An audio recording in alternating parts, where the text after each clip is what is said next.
আর piece টিভিকে যেহেতু বাংলাদেশ সরকারে অনেক দেশ থেকে অফ করে ফেলা হয়েছে, আমি আহ্বান জানাচ্ছি পিস টিভি আজকে এই পিস টিভির মাধ্যমে সারা ওয়ার্ল্ডের মধ্যে কে আলে হাদিস, কে জামাত ইসলাম, কে হানাফি, কে তাবলীগ, কে আওয়ামী লীগ, কে বিএনপি, সমস্ত দলমত নির্বিশেষে সবাই কিন্তু আমরা পিস টিভি থেকে উপকৃত হয়েছি।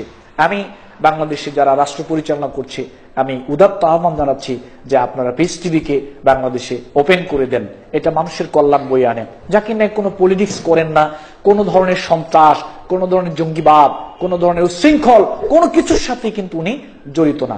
উনি ভদ্র ভাষায়, সাবলীল ভাষায়, সুন্দর করে উনি যেভাবে দিন প্রচার করার চেষ্টা করেন, ওনার মাধ্যমে কিন্তু সবাই উপকৃত হয়েছে।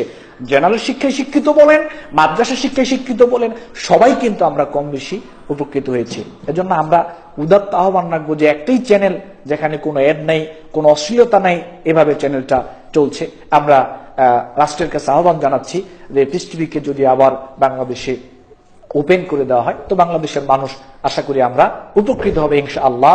এই আহ্বান রেখে এবং সর্বোপরি আমরা যেন সবাই যেন বাংলাদেশে শান্তি বজায় রেখে শৃঙ্খলভাবে দেশকে হেফাজত করে, দেশের হক আদায় করে, রাষ্ট্রের হক আদায় করে এবং দেশকে আমরা ভালোবেসে আমরা যেন এদেশের মাটিতে ইসলামের কাজ করে যেতে পারি।